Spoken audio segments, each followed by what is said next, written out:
प्रभु के वचन की ओर जाएं।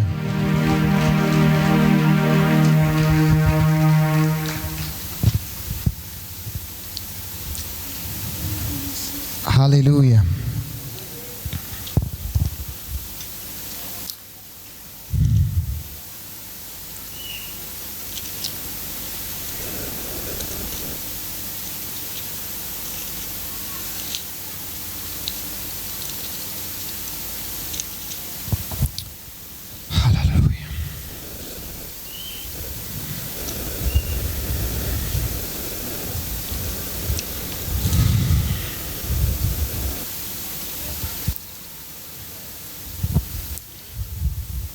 थोड़े बच्चे कंट्रोल करेंगे राजू।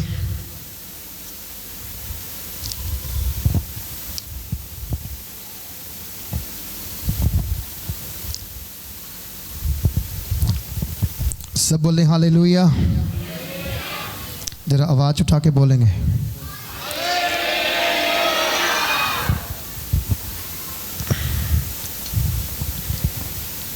आप एक चीज समझ लो, आप जब हालेलुया बोलेंगे आप जयवंत होंगे अपनी समस्याओं के ऊपर, अपनी बीमारियों के ऊपर, अपनी परेशानियों के ऊपर, अपने नशे के ऊपर, अपनी तकलीफ़ों के ऊपर, अपने कर्ज के ऊपर आप जयवंत होंगे। जिस प्रकार का आप महिमा परमेश्वर को करोगे उसी प्रकार से परमेश्वर आपके लिए काम करेगा।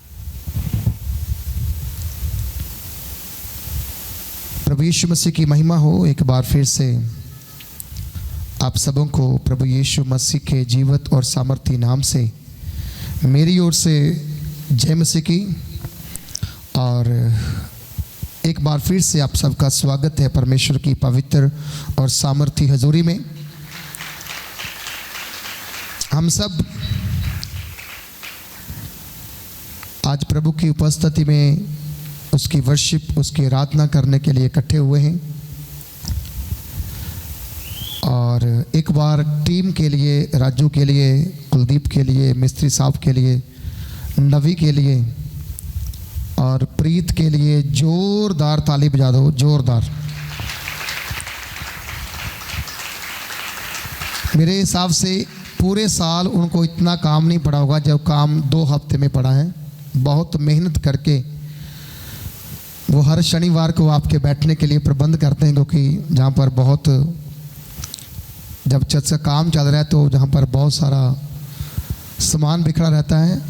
कल रात को भी मैंने इनको परेशान नहीं किया, मैंने रात को प्रार्थना में रहना था, फिर मैं घर में प्रार्थना में रहा, क्योंकि जहाँ पर बहुत काम करने वाला था और बच्चे थके हुए थे। प्रभु इन बच्चों को उनके जीवन की हर एक सुख और हर एक आशीष जिसके बारे में वो अपने मन में सोचते हैं, प्रभु उनकी ज़िंदगियों में पूरा करें, क्योंकि बहुत मेहनत के द्वारा उन्होंने पिछले 2 हफ्ते से काम किया है और प्रभु उनको बहुत ऐसे आशीष दे। आमीन। सो अभी परमेश्वर के वचन को हम सीखेंगे। आज थोड़ा सा क्षमा के बारे में मैंने आपसे बात करनी है, फॉरगिवनेस के बारे में, माफ़ी के बारे में।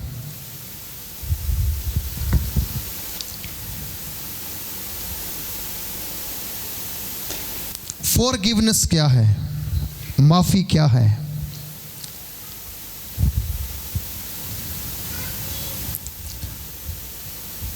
माफ़ी का मतलब है एक गुनाहगार को जो सज़ा मिली हो उस सज़ा से उसको आज़ाद करना। क्या करना? आज़ाद करना, मुक्त करना। मेरे तरफ मेरा माइक हुम जा मारदा पिया, ठीक करो। हालेलुया। थोड़ी बेस पर घटा दो। Thank you Jesus, praise the Lord, praise the Lord. थोड़ी जी और करो।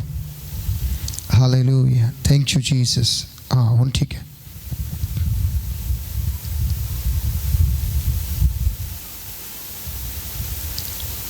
जिस व्यक्ति के ऊपर सजा का हुक्म हो, जहाँ उसे फांसी हो, जहाँ उसे कोई ऐसी सजा देने का निर्णय लिया हो वहाँ के अधिकारियों ने, और एकदम से उस व्यक्ति के बारे में उसकी सजा को खत्म करने का हुक्म आ जाए और ये कहा जाए कि तेरे सारे पाप, तेरे सारे गुनाह जो हैं वो क्षमा कर दिए गए हैं, तो आप समझना कि उस बंदे के अंदर खुशी कितनी ज़्यादा होगी, आनंद कितना ज़्यादा होगा। मैं एक व्यक्ति को जानता हूँ, वो अफ्रीकन व्यक्ति था और एक प्रभु के दास हुए हैं, बिली ग्राहम। वर्ल्ड के सबसे ताकतवर प्रीचरों में से उनका नाम है। ऐसा कह सकता हूं कि वो नंबर 1 के प्रीचर थे। एक बार वो साउथ अफ्रीकन देश में प्रीच करने के लिए गए और जब वो प्रीच कर रहे थे, मीटिंग समाप्त हुआ तो उसके होटल में कुछ लोग उसको मिलने के लिए गए और मिलने के बाद उन्होंने बोला, बिली ग्राहम सर, हम चाहते हैं कि आप हमारे साथ अफ्रीकन्स की कुछ जेल में जाओ और वहां पर जाकर के सुसमाचार का प्रचार करो। उसने बोला, मैं तैयार हूं, क्या मुझे जेल में प्रचार करने की आज्ञा मिल जाएगी, अनुमति मिल जाएगी? उन्होंने बोला कि हम जहां की जो सरकार है उन लोगों से इस बात पर, इस विषय पे बात करेंगे और हम 100% अपना बेस्ट देंगे कि आपको परमिशन मिले कि आप कैदियों के बीच में रह करके कुछ दिन उनसे बात करो, कुछ दिन उनके साथ प्रीच करो, ताकि उनकी जिंदगियां क्या हैं, बदल जाएं। तो बिली ग्राहम ने बोला, वैसे तो मैं इस काम के लिए तैयार नहीं हूं, क्योंकि ये डिफरेंट टाइप की एक सेवकाई है। मेरी सेवकाई गॉस्पल को स्प्रेड करना है, लोगों के बीच में फैलाना है, लेकिन इस सेवकाई के अंदर कुछ डिफरेंट काम है। तो मैं फिर भी प्रभु से पूछता हूं, प्रभु से बात करता हूं, अगर मुझे अलाउ हुआ तो मैं जरूर उस जेल खाने में जाकर के प्रेयर करूंगा, प्रार्थना करूंगा और जो सजा के अधीन लोग हैं उनको परमेश्वर की क्षमा के बारे में बताऊंगा। वो वहां पर गए और जब प्रीच का काम स्टार्ट हुआ तो एक जेल के अंदर एक ही कैबिन था, उसमें एक ही कैदी था। उस कैदी को जब वो मिले तो वो कैदी देखने में बड़ा खूंखार था, बहुत ज़्यादा डेंजरस था। और उस कैदी को देखने के बाद जब बिली ग्राहम उससे बात करने लगा, उससे बोलने लगा, बोलते बोलते बात करते उसने उससे पूछा कि तू इस जगह पर क्या कर रहा है, तू जेल में क्यों आया है, तूने क्या क्राइम किया, तूने क्या पाप किया है। और जब उससे बात कर रहा था तो उसने बोला, मेरे हाथ से एक मर्डर हो गया था। एक मर्डर करते करते जब लोगों ने मुझे पकड़ा तो मैं दूसरा भी मर्डर करके वहां से भाग निकला, तो मेरे ऊपर 2 मर्डर का चार्जेस लगा हुआ है और मुझे फांसी की सजा हो चुकी है। उसने बोला, अच्छा तुम्हें फांसी की सजा हो चुकी है, तूने मरना तो है ही है। अगर तूने मरना है तो इससे अच्छा ये है कि मैं तुम्हें प्रभु यीशु मसीह की गुड न्यूज़ सुनाऊं, सुसमाचार सुनाऊं, ताकि तू सुसमाचार सुन के अपने पापों से मन फिरा ले और प्रभु की अनुग्रह को जाने, प्रभु को जान ले कि प्रभु यीशु मसीह इस धरती पर आया क्यों है। तो उसने बोला, हाँ मैं सुनने को तैयार हूं, अब तो मेरी जिंदगी के दिन थोड़े ही रह गए हैं, तो क्या पता मैं कुछ अपने पापों का अंगीकार करके, जहां पर तो मुझे मृत्यु मिलेगी लेकिन आगे की दुनिया में मुझे शायद सजा ना मिले, मैं इसलिए मैं वो वचन सुनना चाहूँगा। तो बाइबल के में लिखा गया है कि जब आप सुसमाचार सुनते हैं ना, तो सुसमाचार में इतनी ताकत है कि वो आपको आपकी सजा से मुक्त करने की ताकत रखता है। इस व्यक्ति को जब सुसमाचार सुनाया गया प्रभु के दास के द्वारा और इसकी आंखों में जब आंसू आए, ये फूट फूट कर रोया, इसको अपने पाप याद आए, गलतियां याद आई, गुनाह याद आए। जब हर प्रकार का पाप इसे याद आ रहा था, इसकी आंखों से आंसू गिर रहे थे और ये ऊंची ऊंची रो रहा था। और रोते रोते बिली ग्राहम ने कहा, मैं देख रहा हूं तेरा छुटकारा हो रहा है तेरे गुनाहों से। प्रभु यीशु मसीह की आत्म कथा जो मृत्यु की क्रूस के ऊपर हुई थी, उस क्रूस की कथा को सुनने के बाद इस व्यक्ति ने अपने पापों का पश्चाताप किया, गुनाहों का पश्चाताप किया और अपने माफी मांगी और उसी जेल के अंदर उसने बैप्टिज्म लिया। और बिली ग्राम जो थे उनके सिर पे ऊपर हाथ रख के एक भविष्यवाणी करने लगे, कहने लगे, भाई साहब मुझे पवित्र आत्मा कह रहा है तू एक प्रीचर बनेगा। तू एक क्या बनेगा? प्रीचर बनेगा, एक प्रचारक बनेगा। वो बंदा मन में सोच रहा है थोड़ी दिन के बाद मेरी फांसी होने वाली है और जो प्रचारक ने सबको सही बताया, लेकिन ये बात थोड़ी झूठ लग रही है क्योंकि इस बात में मुझे सच्चाई नहीं दिख रही, क्योंकि मेरी तो मृत्यु निश्चित है, मैंने तो मरने वाला हूं। तो अब जब मैं मरने वाला हूं तो मैं कैसे प्रचार कर पाऊंगा? तो उस प्रभु के दास ने भविष्यवाणी की, तू प्रीचर बनेगा, मैं देख रहा हूं प्रभु तुम्हें प्रचार के लिए उपयोग करेंगे, तू बहुत सारी बंदी गृहों में जाकर के प्रचार करेगा, वहां से लोगों को छुड़ा करके बाहर लेकर आएगा। वो अंदर कह रहा है अच्छा ठीक है, ओके, उसको तो सामने मृत्यु दिख रही है कि मेरी मौत निश्चित है, मैंने मरना ही मरना है। बिली ग्राम ने प्रार्थना किया, अपने घर में आ गया। जब वो डेट नजदीक आ रही थी तो इसके मन में वो एक समय वो चीज को याद कर रहा था कि हाँ मेरे बारे में एक बात बोली गई है, मैं प्रचार करूंगा, मैं प्रीचर बनूंगा। फिर कहता है मैं तो मर जाऊंगा। बार बार उसके नेगेटिव पॉजिटिव जो थॉट है अंदर बाहर जा रहे थे। और उन्हीं दिनों में क्या हुआ, जब उसकी लास्ट डेटों में, लास्ट वीकों में उसकी सुनवाई हुई, सुनवाई के दरमियान जो पहला जज था जिसने सजाए मौत लिखा हुआ था, उसकी ट्रांसफर हुई, एक नया जज वहां पर आया, उसने आकर पूरा केस पढ़ा और पढ़ने के बाद उसको बोला तुम्हें क्यों जहां पर रखा हुआ है? कहता जी मैंने तो 2 मर्डर किए हैं, इसलिए मुझे सजाए मौत का हुक्म है, तो मैं मरने वाला हूं, मेरी फांसी होने वाली है और मैं उसका इंतजार कर रहा हूं।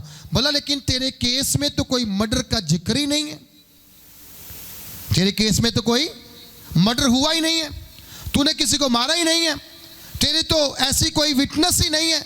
कोई कौन तेरा विटनेस है? उसे बुलाओ जिसे तूने देखा हो कि तूने कत्ल किया है। वो जब वो देखने ऐसी बातें जज बोल रहा था, जो कह रहा था मैंने मर्डर किए हैं, लोगों ने देखा है, पर बोला अब तक तेरा कोई गवाह तेरे सामने गवाही देने के लिए आया ही नहीं, इसलिए तेरी सजाए मौत क्या हो गई है? कैंसिल हो गई है। हालेलुया। क्या हो गई? तेरी मौत कैंसिल हो गई है, अब तू आजाद है, तू जेल से बाहर जा सकता है, जो तेरा काम करना है तो अपना काम कर सकता है। बाइबल कहती है सजा जब आपके ऊपर है, माफी का राइट अधिकार ये है कि वो आपकी सजा से आपको मुक्त करता है और अपना गवाह बनाता है। हालेलुया। बंदा बाहर निकल गया और धीरे धीरे वो खोज करने लगा कि बिली ग्राम कहां पे आया था, कौन उससे मेरे पास लेकर आया था। जो व्यक्ति उसकी टीम में थे उनको मिले, उसने बोला मुझे बिली ग्राम से बात करनी है। बोला वो कैसे बात, क्या करना तूने बात करके? बोला आप शायद मुझे भूल गए, मैं वही व्यक्ति हूं जिसने जेल में बैप्टिज्म लिया था और जिसको बिली ग्राम ने भविष्यवाणी करके बोला था कि तू प्रीचर बनेगा। तो मैं कहता था मैं तो मरने वाला हूं, लेकिन देखो उसकी भविष्यवाणी के द्वारा परमेश्वर ने मेरी सजा को रद्द कर दिया, मुझे आजाद करके बाहर निकाला। अब मैं उनके साथ रहकर सीखना चाहता हूं कि मैं कैसे प्रचार करूं और कैसे जो जेल में पड़ी हुई वो लोग हैं उन्हें कैसे आजाद कर सकता हूं। मैं आपसे कहता हूं क्षमा की प्रार्थना करने से परमेश्वर आपको एक नया जीवन दे करके ऊंचाइयों पे ले जाना चाहता है। हालेलुया। और वो बिली ग्राम से मिला, उसके साथ रहा, उसने वचन प्रचार करना सीखा। जब उसने परफेक्टली प्रचार करना स्टार्ट किया, आत्माएं उसका, लोग उसका इंतजार करते थे उसकी गवाही सुनने के लिए, लोग उसका इंतजार करते थे गवाही सुनने के लिए। मैं आज आपको बताऊं, आप तो कैदी नहीं है, आप तो जेल खाने बंद नहीं है, फिर आपकी गवाही कहां है? क्यों आपकी गवाही नहीं है? क्योंकि आप कोई प्रेयर नहीं करते, आप कोई उपवास नहीं करते, आप कोई प्रभु के लिए मेहनत नहीं करते। इस कारण से कोई टेस्टमनी आपकी जिंदगी में बड़ी नहीं है। बाइबल लिखा गया, संत पौलुस के बारे में कल रात बात कर रहा था। संत पौलुस ने कहा कि मैं तो निंदा करने वाला था, सताने वाला था, विरोध करने वाला था, परंतु परमेश्वर के अनुग्रह ने मुझे पकड़ लिया और आज मैं प्रभु यीशु मसीह का क्या बन गया? गवाह बन गया। हम जितने भी लोग जहां पर आए हैं, हमारी जिंदगी में कोई ना कोई विटनेस है, कोई ना कोई टेस्टमनी है, लेकिन हम छिपा के रखते हैं, हम उसे बोलना नहीं चाहते। हम इंतजार करते हैं ये टेस्टमनी को अभी नहीं देंगे, 1 साल बाद देंगे, 3 महीने बाद देंगे, 4 महीने बाद देंगे। सुनो, आप हर दिन अपनी गवाही का इस्तेमाल करके दूसरों को बचा सकते हैं, क्योंकि गवाही ही दूसरों को बचाने के लिए क्या है? बड़ा हथियार है। शायद लोगों को बाइबल के वचन समझ में ना आए। नर्सरी का बच्चा जब स्कूल जाता है, उसे जाते ही ए फॉर एप्पल नहीं आता, लिखना भी नहीं आता, बोलना भी नहीं आता, टाइम लगता है उसे। बोलो, टाइम लगता है उसे। और जाते ही मैडम जाकर के उस बच्चे को बड़ी सी मोटी सी किताब देती, मैथ की, जे तुम मैथ की किताब पढ़ो, तुम साइंस की किताब पढ़ो। उससे पहले वो पिक्चरों वाला एक छोटा पुस्तक दे करके उसे समझाते हैं। इसीलिए जब कोई व्यक्ति अपनी गवाही शेयर करता है ना, मालूम क्या होता है? उसकी गवाही उस बंदे के लिए एक एग्जाम्पल बनती है कि अगर परमेश्वर ने इस बंदे की जिंदगी को बदला है, तो वो परमेश्वर मेरी भी जिंदगी को बदल सकता है, मेरे भी हालातों को बदल सकता है, मेरी बीमारी को बदल सकता है, मेरे बिस्तर को चेंज कर सकता है, मेरे फ्यूचर को चेंज कर सकता है, मेरे हालातों को चेंज कर सकता है। लेकिन ना जाने ऐसा क्यों कि विश्वासी आज अपनी टेस्टमनी को छुपा करके रखना चाहते हैं। हालेलुया, अपनी गवाही को छुपा के रखना चाहते हैं। आपके पास ऐसा खजाना है जो छुपा नहीं जा सकता। अच्छा, किसी के पास सोने के एयर रिंग हो, लोग छुपाते हैं, उसे दिखाते हैं। किसको? मैंने सोने के एयर रिंग डाले हुए है ना। चैन बाहर निकाल के रखते हैं लोग कि दूसरे देखें मैंने गोल्ड पहना हुआ है। अगर आप अपनी चीजें लोगों को दिखा सकते हैं, अपने अंदर प्रभु यीशु मसीह को दूसरों पर क्यों नहीं दिखाया जा सकता? आमीन। प्रभु यीशु का स्वभाव दूसरों के ऊपर क्यों नहीं प्रकट किया जा सकता? जो बरकत आपको मिली, जो आशीष आपको मिली, जो चंगाई आपको मिली, जो डिलीवरेंस आपको मिला, जो क्षमा आपको मिली, आप कह सकते हैं मैं पहले बहुत नशेबाज था, मेरी जिंदगी में प्रभु यीशु मसीह आए, उसने मुझे आजाद कर दिया। मैं कह सकता हूं कि मैं पहले बहुत बीमार था, आज चंगा हो गया हूं, क्योंकि प्रभु यीशु मसीह के एक दास ने, जहां एक व्यक्ति ने मेरे लिए प्रार्थना की, परमेश्वर ने मुझे चंगा किया और आज मैं चंगाई लेकर घूम रहा हूं। सुनो मेरी बात ध्यान से, हमारी टेस्टमनी होना बहुत जरूरी है, हमारी गवाही होना बहुत जरूरी है। जिस लाइफ के अंदर टेस्टमनी है और वो उसे छुपा के रखता है, वो उस दास के जैसे है जिसके बारे में प्रभु यीशु ने दृष्टांत दिया कि कोई मालिक परदेश जाते समय अपने नौकरों को बुला करके एक को 5, एक को 2 और एक को 1 तोड़ा देकर चला गया। जो 5 वाला था उसने 10 कर लिए, जो 2 वाला था उसने 4 कर लिए, लेकिन जो 1 वाला था उसने उसे कपड़े में लपेटा, खड्डा खोदा, उसमें दबा दिया, मिट्टी डाल के रख दिया कि जब मालिक आएगा हिसाब पूछेगा, मैं जहीं से निकाल करके उसे वापस दे दूंगा। हालेलुया, कितनों को समझ आ रहा है? आपकी टेस्टमनी है, आपने खड्डे में दबा के रखी हुई है। बोलो, कहां रखी हुई है? टोए में, खड्डे में दबा के रखी हुई है। एक व्यक्ति जो मंदिर के बाहर भीख मांग रहा था और दिन के लगभग आखिरी पल में, जब दिन ढलने वाला था, जब चाय का टाइम होता है, पतरस, याकूब एंड यूहन्ना, प्रेरितों के काम 3 अध्याय के अंदर, वो मंदिर में प्रार्थना के लिए जा रहे थे। कहां जा रहे थे? मंदिर में। बोलो, क्या करने जा रहे थे? प्रार्थना करने के लिए जा रहे थे। वो मंदिर में प्रार्थना करने के लिए जा रहे थे। जैसे ही वो प्रार्थना के लिए जा रहे थे, उनको उस बंदे ने देखा और अपना हाथ उनकी ओर एक आशा के साथ फैलाया कि मुझे इनसे कुछ अच्छा मिल सकता है, कुछ दान मिल सकता है, कुछ पैसा मिल सकता है, मुझे कुछ भीख मिल सकती है। जब पतरस ने उसे देखा, उसके पास जाके बोला, सोना और चांदी हमारे पास नहीं है। सब बोलो, सोना और चांदी हमारे पास नहीं है, परंतु जो मेरे पास है मैं तुम्हें देता हूं। उसने कहा, इससे उत्तम तो फिर डायमंड ही है, हीरा ही है, शायद मुझे हीरे का गिफ्ट मिलने वाला है। उसे नहीं मालूम था, हीरे को पैदा करने वाला, संसार को पैदा करने वाला, तुम्हें लंगड़ा पैदा करने वाला, वो दुनिया का राजा, दुनिया का मालिक, आज तेरे कान में उसकी आवाज गूंजने वाली है। और पतरस ने क्या बोला, मैं तुम्हें नासरी यीशु के नाम से अधिकार देता हूं, उठ और चल फिर। क्या मालूम हुआ? वचन कहता है वो व्यक्ति उनकी ओर देखने लगा, इतने पतरस ने हाथ बढ़ाया, उसको पकड़ा और खड़ा किया। वो लंगड़ा व्यक्ति नाचता, कूदता, उछलता हुआ मंदिर के अंदर प्रवेश कर गया। और सब पीछे की ओर देखने लगे, ये तो लंगड़ा था, ये तो भिखारी था, उठ कैसे गया, चल कैसे लगा? क्योंकि उसने कहा, मैंने इसलिए चल गया क्योंकि मुझे बाहर 3 बंदे मिले। उन्होंने बोला, सोना मेरे पास नहीं, चांदी मेरे पास नहीं, रुपया मेरे पास नहीं, जो मेरे पास है मैं तुम्हें दे देता हूं। उन्होंने कहा, नासरी यीशु के नाम में उठ और चल फिर। मैं उठा और दौड़ता हुआ मंदिर के अंदर परमेश्वर की आराधना करने के लिए आ गया। हालेलुया। आप किस लिए चर्च में आते हैं? आराधना के लिए। क्यों? क्योंकि परमेश्वर ने आपकी जिंदगी में काम किए हैं, मिरेकल किए हैं, चमत्कार किए हैं, देन आप परमेश्वर की प्रेजेंस में आते हैं।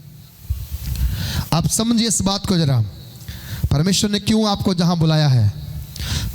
यूहन्ना की अंजील में 8 अध्याय के अंदर एक व्यभिचारन स्त्री के बारे में लिखा गया है। आप उसको पढ़ सकते हैं, 1 आयत से लेकर के उसकी 11 आयत तक। वहां पर प्रभु यीशु मसीह, परंतु यीशु जैतून के पहाड़ पर गया और बोर को वह मंदिर में आया। सब लोग उसके पास आए और वह बैठकर उन्हें उपदेश देने लगा। प्रभु यीशु मसीह बैठ करके लोगों को उपदेश दे रहा था। कहाँ? मंदिर के अंदर। जैतून के पहाड़ से नीचे उतरा और मंदिर के अंदर आया और लोगों को उपदेश यानी प्रचार करने लगा।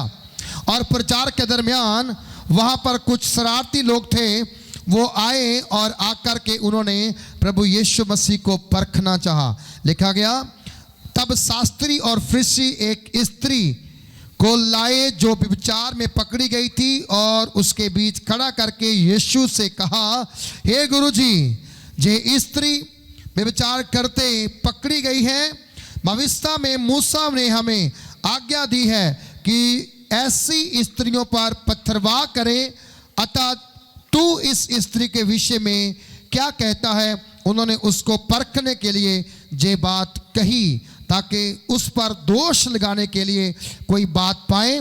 परंतु यीशु ने झुक करके उंगली से धरती के ऊपर, भूमि के ऊपर लिखने लगा। दोष, ब्लेम, आरोप। आज बहुत सारे लोग ऐसे चर्चों में आते हैं जो एक दूसरे के ऊपर क्या करते हैं?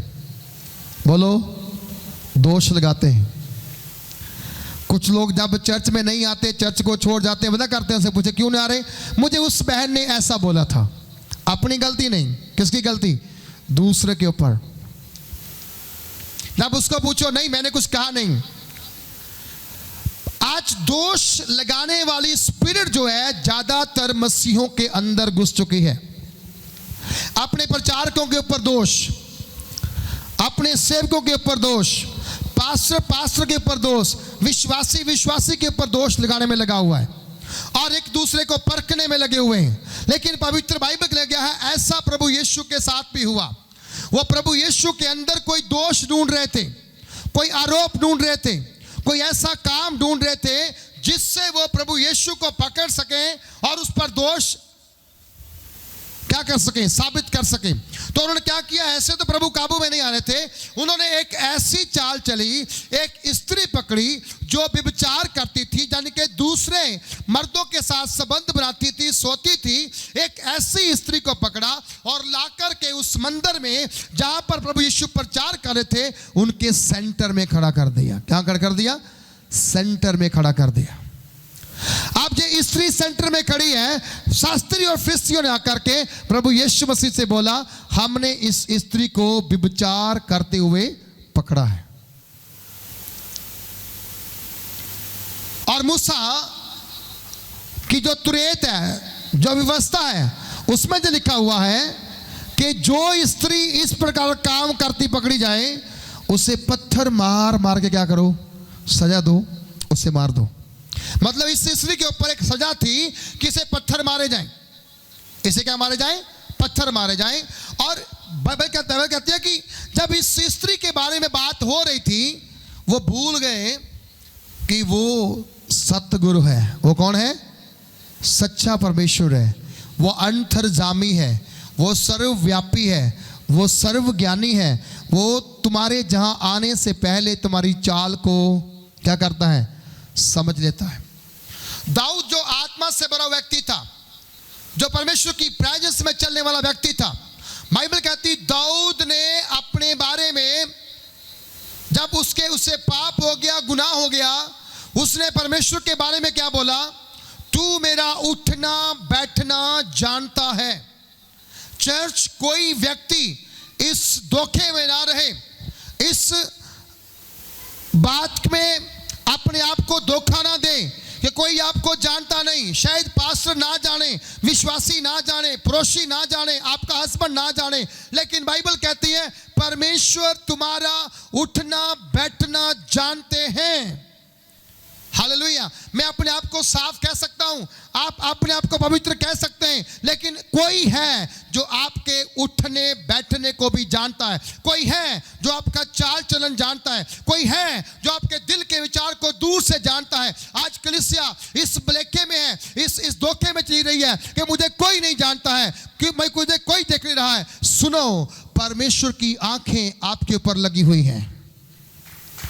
हालेलुया। अगर वो आपकी प्रार्थना सुनने के लिए अपने कान को झुकाता है, तो वो आपकी बुराई को भी सुनने के लिए अपने कान को झुकाता है। अगर वो आपके आंसुओं को देखता है, तो वो आपके पाप को भी देखता है। अगर वो आपके अच्छे कामों को देखता है, तो वो आपके बुरे कामों को भी देखता है। समझा रही है? कितनों को समझा रही है? कौन हालेलुया बोल सकता है? हालेलुया। वचन आपको सुधारता है, वचन आपको ठीक करता है, वचन आपको गंदगी से बाहर निकालता है, वचन आपको परमेश्वर के निकट लेकर आता है। और कलाम कहता है वो परखने के लिए प्रभु के ऊपर आए थे और एक दोष को साबित करने के लिए आए थे। बोला, कहता है पत्थरवाह करें, अतः तू इस स्त्री के विषय में क्या कहता है? अब प्रभु यीशु क्या बोला गया? तू क्या कहता है इस स्त्री के साथ किया जाए? पत्थर मारे जाए या ना मारे जाए? इसको सजा मिले या ना मिले? प्रभु यीशु मसीह ने मुंह से कुछ बोला? सब बोलो, मुंह से कुछ बोला? क्या किया? जिस उंगली से वो आरोप लगा रहे थे, प्रभु ने अपनी उंगली को उनकी ओर ना करके उसने धरती के ऊपर क्या किया? बोलो क्या किया? सब बोलो क्या किया? प्रभु आपकी हर बात को लिखता है। एक जीवन की पुस्तक है, उसमें एक एक चीज को परमेश्वर नोट करता है। पास्टर मट्टू क्या क्या करता है, परमेश्वर नोट करता है। हर व्यक्ति के बारे में परमेश्वर एक एक पन्ने के ऊपर लिख रहा है। कौन छिपा हुआ है, कौन उजागर है, कौन बाहर है, कौन अंदर है, कौन दारू पीता है, कौन नहीं पीता है, कौन अपने परिवार को धोखा दे रहा है, कौन नहीं दे रहा है। परमेश्वर हर चीज को लिख रहा है। और आपको लगता है कि शायद किसी को नहीं मालूम मेरा क्या होगा, है ना? जब मुझे कोई नहीं जानता मैं बाहर क्या कर रहा हूं, आप धोखे में हैं।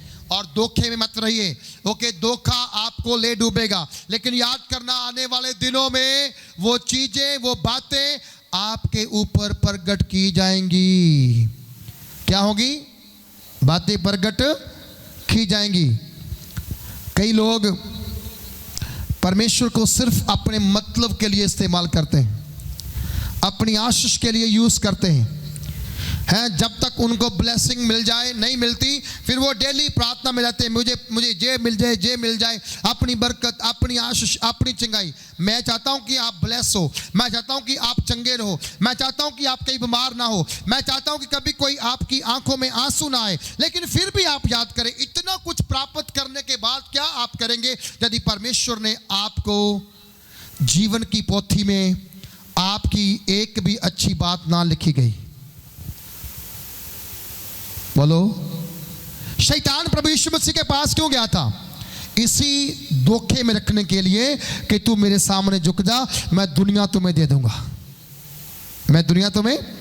जो धोखा था ना, एक ऐसा वर्ड जिसके बारे में शायद शैतान को नहीं मालूम इसका उत्तर क्या होगा ना। शैतान सब जानता था कि जे क्रिएटर है, जे सृष्टि करता है, जे सब कुछ बनाने वाला परमेश्वर है, और मेरी भी रचना इसी के द्वारा हुई है, मेरी भी रचना इसी के द्वारा हुई है, और उसी को जिसके द्वारा सृष्टि रची गई, उसी को जाकर के वो धोखे में कह रहा है कि यदि तू मुझे झुक करके प्रणाम करे, मैं सारी दुनिया तेरे हाथ में कर दूंगा। आज भी ऐसा ही होता है ना। कितने विश्वासी आज भटके हुए हैं, कितने विश्वासी आज तितर बितर हुए हैं धोखे में। किसमें? अरे वहां बड़े मिरेकल होते हैं, चलो वहां चलते हैं। तेरे अंदर कौन सा मिरेकल है? एक व्यक्ति पर्चे बांट रहा था, बोला देखो वहां कैंसर हील होते हैं। किसने पूछा तुझे कैंसर हुआ है, तू चंगा हुआ है? बोलता जी नहीं, मुझे तो कुछ नहीं हुआ। तो बोला भाई तू ऐसी टेस्टमनी क्यों दे रहा है जो तेरी है ही नहीं? अपनी टेस्टमनी बोल, तेरे अंदर प्रभु ने क्या किया है। कितनों को समझा रही बात? समझा रही ना रही है ना? प्रभु की दासी बैठी हुई है। मैं अगर बोलूं वो बंदा जिंदा हो गया मर के, तो कोई टेस्टमनी नहीं बनती, कोई आप उसे नहीं जानते।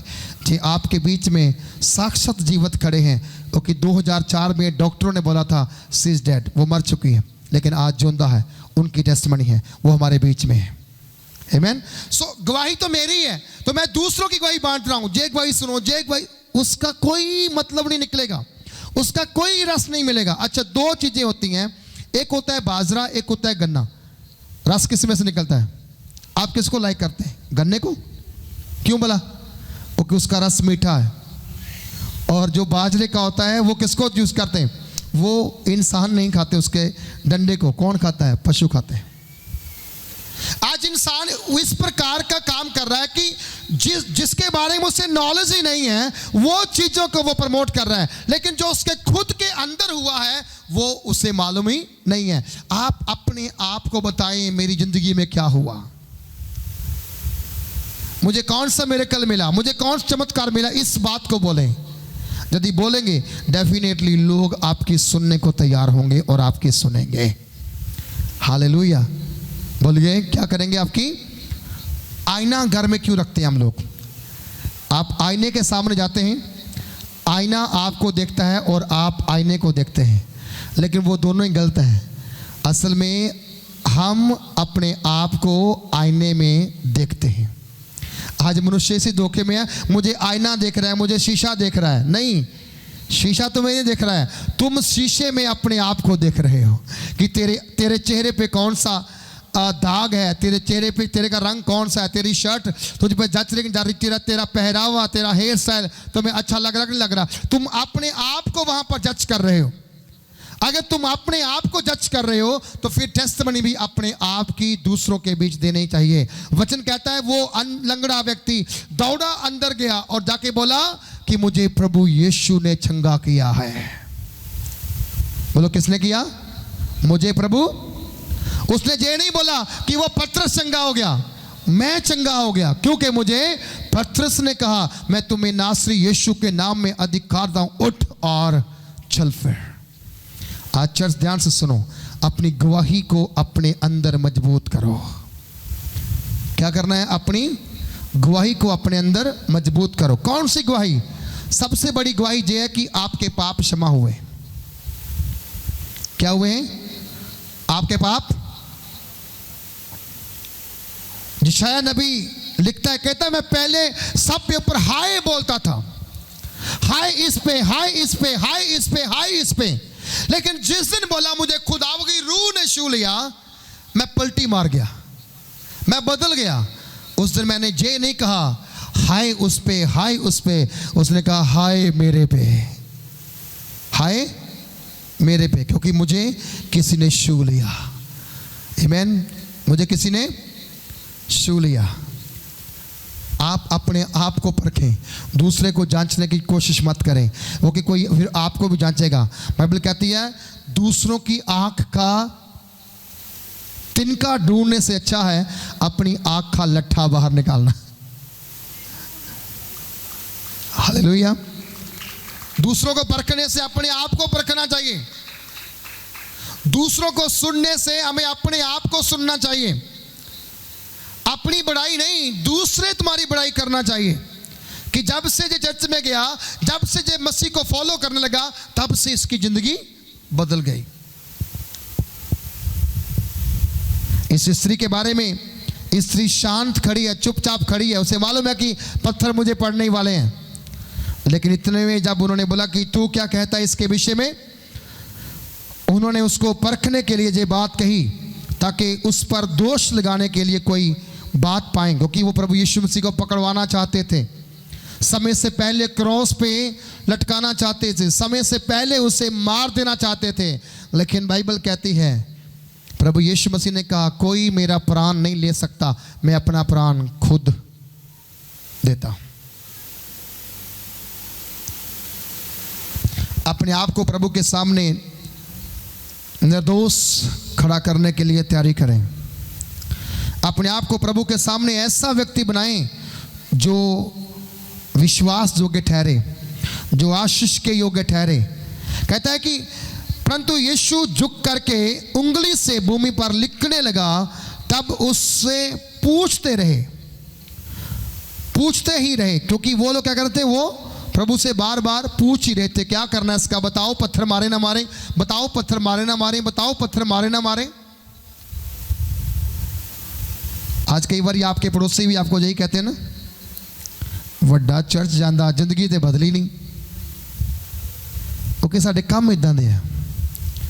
ਅਸੀਂ ਅੱਜ भी नशा करते हैं, ਅਸੀਂ ਅੱਜ भी गालां ਕੱਢਦੇ हैं, ਅਸੀਂ ਅੱਜ भी लड़ाई करते हैं, ਅੱਜ ਅਸੀਂ भी हेरा फेरी करते हैं, ਅਸੀਂ ਅੱਜ भी वो सारे ही बुरे काम करते हैं ਜਿਹੜੇ ਕੰਮ परमेश्वर ਨੂੰ पसंद नहीं है। पर बदलना पवेगा। बोलो जी बदलना, सारे बोलो बदलना, सारे बोलो बदलना। किन्नू? गुआंढी नू? सानू अपने आप नू बदलना पवेगा। जिस दिन तुसी अपने आप नू बदल लोगे ना, देखियो उस दिन परमेश्वर तुहाडी जिंदगी विच आएगा, तुहानू बहुत आयत नाल ब्लैस करेगा, तुहानू बहुत आयत नाल ब्लैस करेगा। हालेलुया। और वचन कहता है कि जब वो प्रभु से बार बार पूछते रहे तो उसने सीधे होकर उनसे कहा, तुम में से जो निष्पाप हो वही पहला उसको पत्थर मारे। जो निष्पाप, जिसने कोई पाप ना किया हो, जिसने कोई गुनाह ना किया हो, जिसने कोई भी ऐसा बुरा काम ना किया हो, वो आए पहले और इसको पत्थर मारे। अब बताओ कौन जहां बैठा है जो कहता है कि मैंने कभी कोई गलती नहीं की? एक भी हाथ खड़ा नहीं हो सकता। दुनिया में सिर्फ 3 ऐसे करैक्टर हैं जिन्होंने कोई गलती नहीं की। पहला पिता परमेश्वर, बोलो पहला, सब बोलो पहला। दूसरा प्रभु, तीसरा पवित्र आत्मा। ये त्रिएक है, एक ही है, 3 नहीं है, एक ही है, लेकिन टाइम टू टाइम है। परमेश्वर ने जगत से प्रेम किया, उसने अपना पुत्र दे दिया। फिर पुत्र ने क्या किया? अपने आप को सलीब पर चढ़ाया, अपने आप को कुर्बान किया, वो मारा गया, गाड़ा गया, जी उठा, और मारे जाने से पहले उसने कहा मेरा तुम्हारा जाना तुम्हारे लिए क्या है? अच्छा है, मैं जाऊंगा तुम्हारे लिए एक मददगार भेजूंगा। बोलो क्या भेजूंगा तुम्हारे लिए? एक मददगार। आज मददगार आया है, उसका नाम क्या है? पवित्र। सब बोलो उसका नाम क्या है? पवित्र। तो पवित्र आत्मा निर्दोष है, प्रभु यीशु निर्दोष है और पिता भी निर्दोष है। ओके, बाइबल कहती है प्रभु यीशु मसीह में पिलातुस ने बोला मैंने इसमें कोई मृत्यु के योग्य दोष नहीं पाया। राजा कह रहा है, न्याय करने वाला कह रहा है मैंने कोई दोष नहीं पाया। लेकिन हमारे अंदर, हमारे घर के अंदर ही दोष लगाने वाले होंगे, हमारे बच्चे ही दोष लगाने के लिए होंगे, हमारे परिवार के लोग ही दोष लगाने के लिए होंगे, और एक नहीं कई दोष बाहर निकल आएंगे। लेकिन याद करना कि अगर कोई दोष लगाने वाले इतने ज्यादा आपके ऊपर आ जाएंगे, फिर आप कैसे पवित्र हो? फिर आपकी प्रेयर क्या है? फिर आपकी वर्शिप क्या है? फिर आपकी आराधना क्या है? सुनो, पहले खुद को बदलिए, देन दूसरों के बीच में जाकर के अपनी गवाही दीजिए, फिर वो बदलना शुरू हो जाएंगे। हालेलुया। आज हर घर के अंदर एक झगड़ा है, हर घर के अंदर। बहू कहती मेरी सास अच्छी नहीं है, सास कहती है मेरी बहू अच्छी नहीं है कि नहीं है? दोनों ही अच्छे हैं, पर दोनों ने एक दूसरे को ना माँ समझा ना बेटी समझा, वो गैर ही समझा, इसीलिए उनको ये चीज खटकती है। जिस दिन ये लड़कियां बात समझ आएंगी मैं जिस घर में जा रही हूं मेरी माँ वहां मेरा वेट कर रही है, झगड़ा नहीं होगा। जिस दिन वो सास जे वेट करेगी और डिसाइड करेगी मेरे घर में जो बेटी आ रही है वो दूसरे की बेटी नहीं मेरी बेटी है, कोई झगड़ा नहीं होगा। आज इसी कारण से घरों में समस्या है, झगड़े हैं, परेशानियां हैं, लड़ाइयां हैं, क्योंकि एक दूसरे के ऊपर दोष लगते चले आ रहे हैं। ये दोष की आत्मा हमारे विश्वास को कमजोर करती है, हमारी प्रेयर को रुकावट डालती है, हमारी आराधना में, हमारी पवित्रताई में अड़चन खड़ी कर देती है। मैं आज आपसे कहता हूं इसे अपनी जिंदगी से दूर कर दीजिए। बोलो क्या कर दो? जिंदगी से दूर कर दो। आप अंधकार में नहीं जिएंगे, आप ज्योति में आ जाएंगे, और ज्योति का नाम प्रभु यीशु मसीह है। हालेलुया। और ज्योति में कोई पाप नहीं दिखता, कोई दाग दिखता नहीं, वहां पर सब कुछ क्या है? उज्जला होता है, साफ होता है। और इस स्त्री के बारे में जब बार बार पूछ रहे थे, प्रभु यीशु ने कहा जो कोई निष्पाप हो वही पहला क्या मारे? बोलो वही पहला क्या मारे? पत्थर मारे। जब ये बात उन्होंने सुनी, क्या हो गए? वे सब बड़ों से लेकर छोटों तक पैर पीछे फिसलते फिसलते फिसलते फिसलते फिसलते फिसलते क्या हो गए? वापस लौट गए, और वह स्त्री वहीं की वहीं खड़ी रही। वो स्त्री वहीं की वहीं खड़ी रही। और जब वो स्त्री वहीं की वहीं खड़ी रही, और वचन कहता है कि प्रभु यीशु मसीह ने उसकी ओर देख करके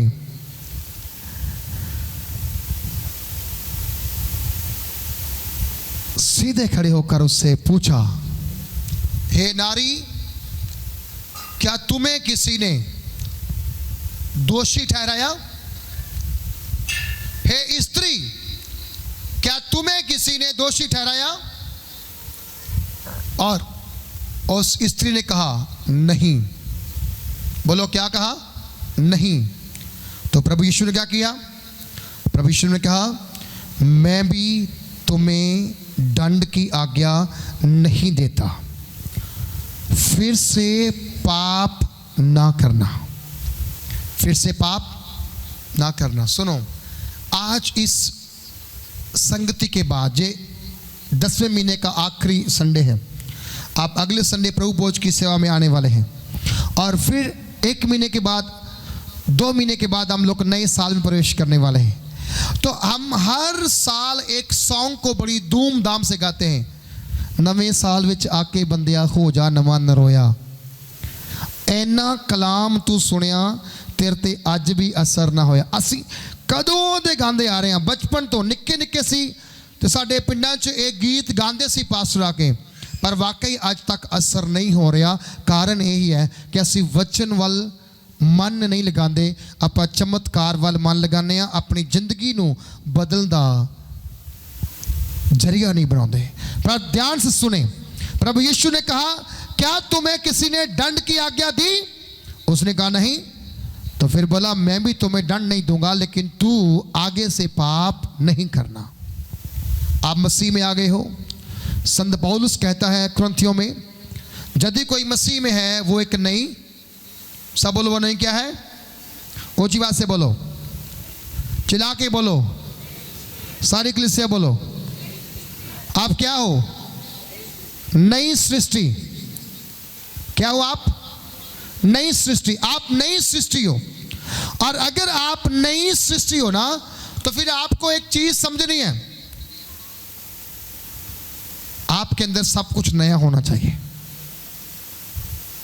प्रभु यीशु मसीह ने कहा, कोई अंगूरों का नया रस पुरानी मस्कों में, मटकों में नहीं डालता, क्योंकि उसके अंदर ताकत होती है। अगर वो डालेगा क्या होगा? मस्कें फट जाएंगी और सारा रस खत्म हो जाएगा, खराब हो जाएगा। कोई व्यक्ति नया कुर्ता सिला करके उसके ऊपर टाकी नहीं लगाता है, अगर लगाएगा तो क्या होगा? वो सारे कुर्ते का, सारे कपड़े का सत्यानाश हो जाएगा। मेरी बात ध्यान से सुनना। आप यदि बपतिस्मा पाते हैं, आपने प्रार्थना किया, मन फिराया, बपतिस्मा पाया, आपके पाप क्षमा हो गए, फिर उसके बाद फिर भी आप पुरानी चीजें लेके जा रहे हो, साथ में लेके जा रहे हो। गाली भी साथ में आ रही है, व्यभिचार भी साथ में आ रहा है, चोरी भी साथ में आ रही है, निंदा भी साथ में आ रही है ना, चुगली भी साथ में आ रही है, झगड़ा भी साथ में आ रहा है, हेरा फेरी साथ में आ रही है, हर तरह की वो गंदगी फिर भी आपके साथ साथ आ रही है। इसका मतलब अभी आप बदले नहीं हैं, आज भी आप पुराने के पुराने हैं।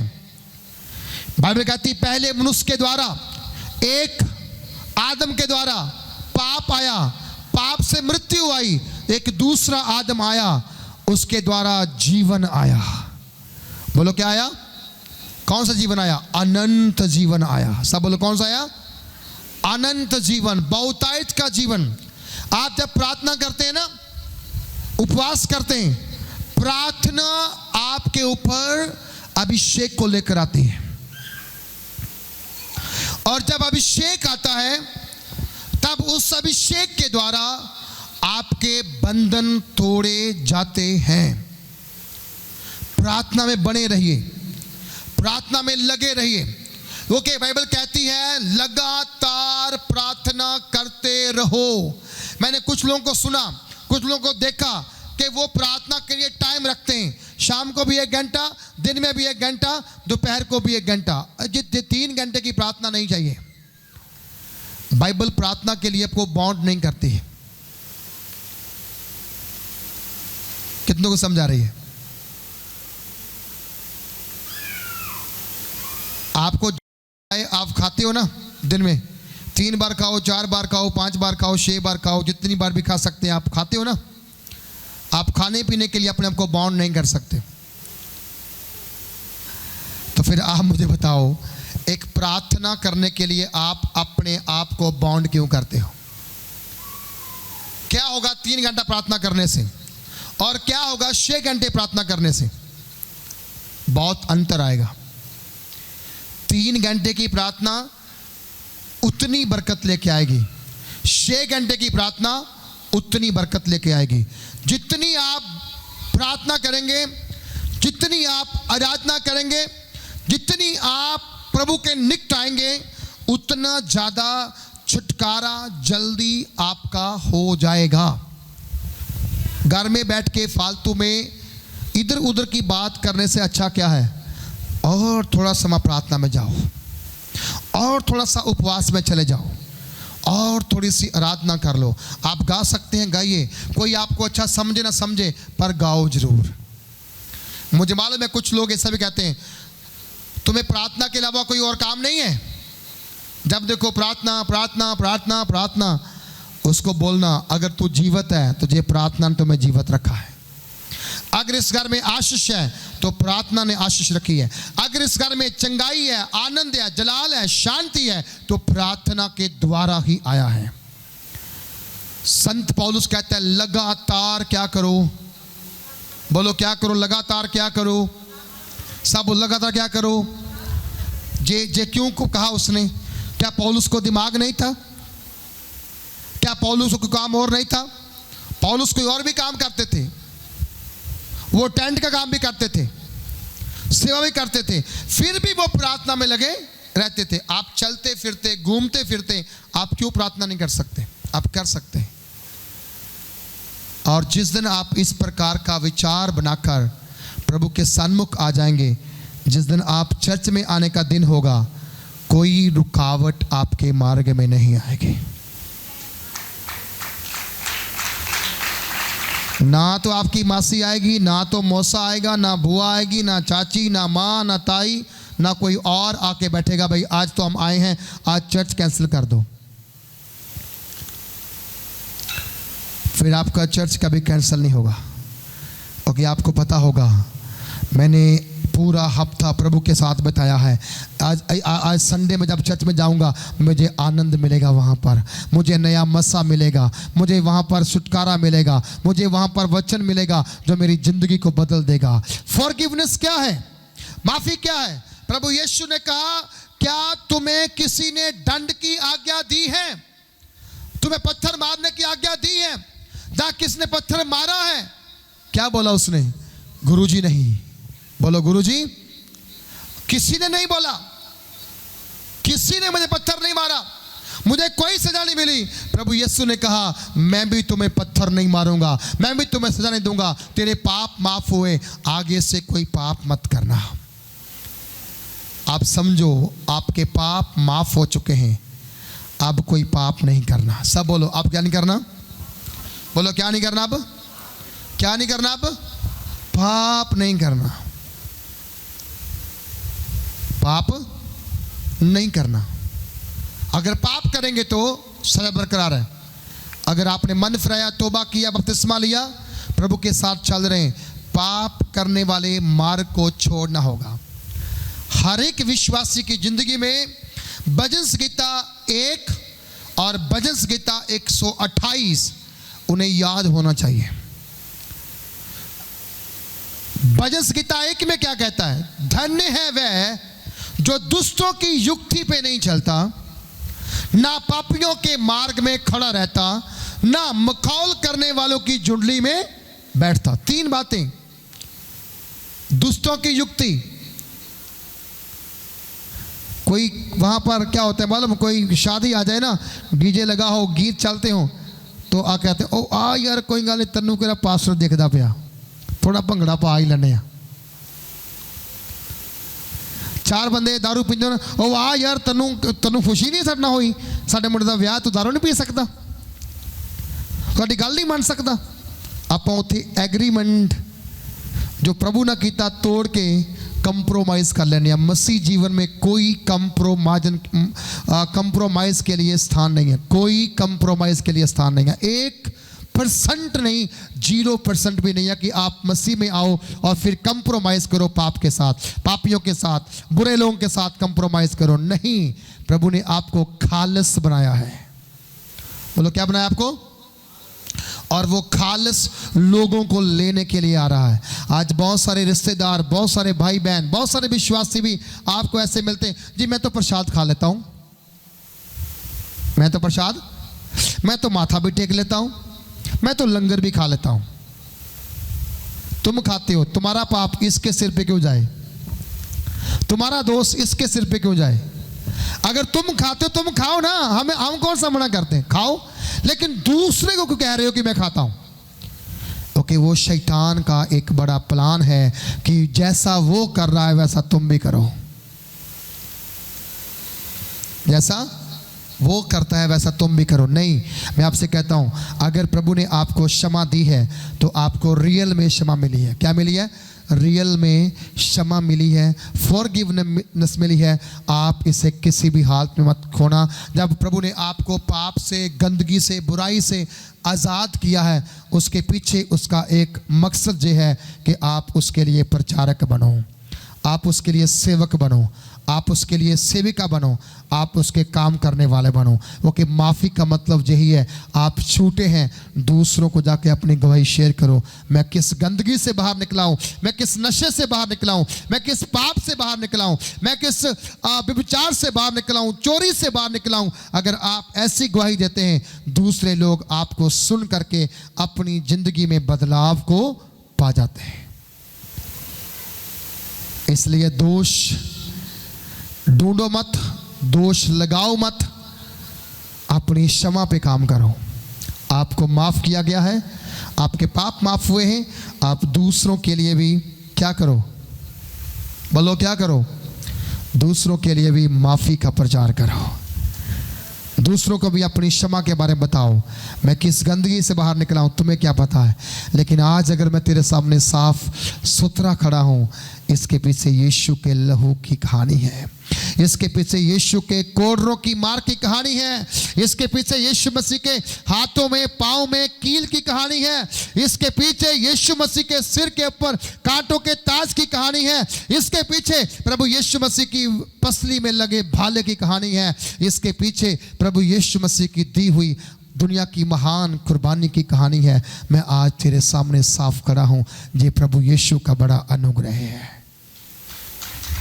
हालेलुया, ये प्रभु का बड़ा अनुग्रह है।